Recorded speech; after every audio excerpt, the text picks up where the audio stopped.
Alamin natin ang latest mula sa Senado mula kay RH28 Raymond Adpaas. Na kay Raymond.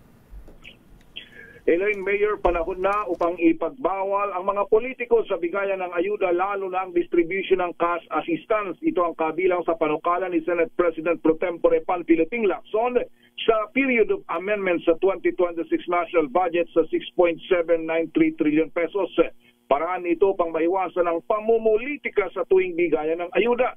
Sa pagtalakay ng mga miyenda sa 2026 budget bill, nagmungkay si Lacson ng provision upang mailayo sa partisan politics sa mga programang pangkalingan ng pamahalaan. Para kay Lacson, wala dapat puwang ang political exploitation at manipulation ng mga programa ng gobyerno, lalo na kung ang mga tatanggap nito ay naghihirap na. Itinuturing nitong ang pamumulitika sa bigayan ng ayuda ay hindi lang makatarungan kundi ito rin ay hindi makatao o unjust at inhumane. Ayon sa bagong probisyon ni Lacson, walang nakaupong opisyal, kandidato, politiko, kanilang kinatawan ng kasama o makikisa sa bigayan ng cash assistance at wala ding political signage, branding o paraphernalia na nakadisplay sa distribution area. To yan, kasi ginagamit yan sa kampanya, Raymond, ha? Dati-dati, buti nga't tinabla na sila.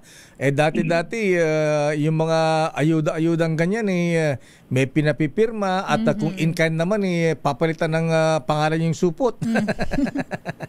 Lalagyan ng pangalan ni Mayor, ni Congressman.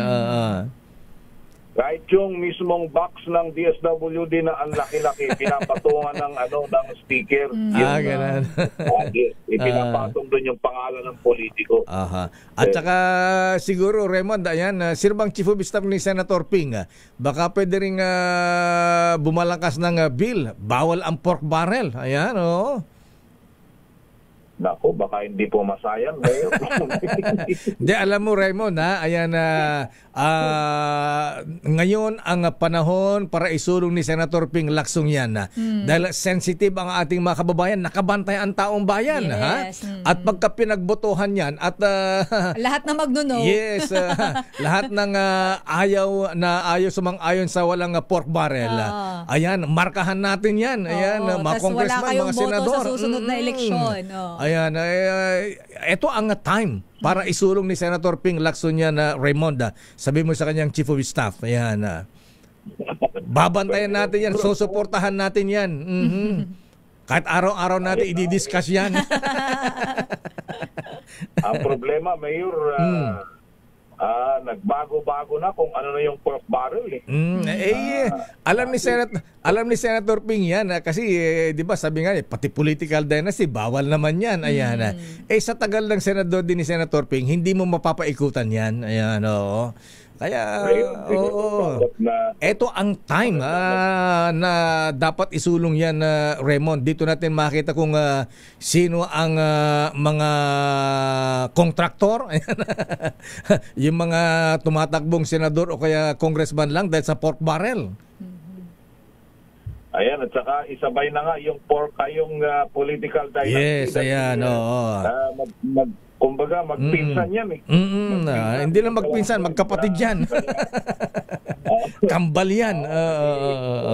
Ayaw nilang umalis sa politika dahil doon yung puntirya. Dahil ang negosyo nila ay politika. Ayan. Di ba? Pati barangay, negosyo na rin, politika.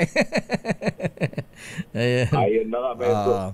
Sige. Dito sa Senado ngayon, Mayor, dito sa Senate Committee on Agriculture ni Senator Kiko Pangilinan, ganun din ang pinag-uusapan. Corruption din dyan sa importasyon ng mga agricultural products. Malalaman natin mamaya, Mayor, kung yung 5 na kanyang ipinakulong na na-contempt nung nakaraan ay kanya lang palalayain dahil baka ito na yung huling hearing ng Senate Committee on Agriculture bago sila magbakasyon sa panahon ng Kapaskuhan. Raymond, bakit nga ba yun? Di ba nakasuhan na yung mga borders ng Senado? Ba't di pa nililipat doon sa City Jail? Doon sa Bago?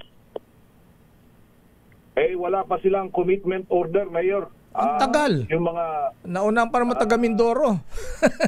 Samantala ang tagal na nilang nandyan sa Senado.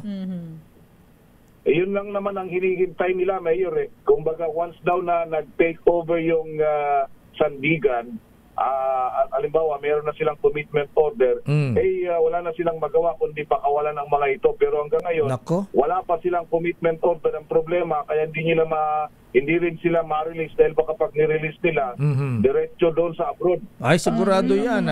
Baka maala Cassandra Leong sila dyan.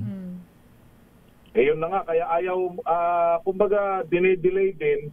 At baka doon sa susunod na hearing ng Senate Floribon, kung sakaling may habol pa bago mag-Christmas break, Mayor, doon nila madesisyonan. At kung by that time ay meron na ring ilabas na warrant at commitment order kung saan sila maaring ikulong itong 4 na nandito sa Senado ngayon. Abangan natin yan. Maraming salamat, Brad. Mula sa Senado ito na ngayon, medyo mainit pa yung usapin ng budget. Inaasahan nila na matatapos ito hanggang sa araw ng Biyernes. Ito si RH28, Raymond Advance para sa DZRH.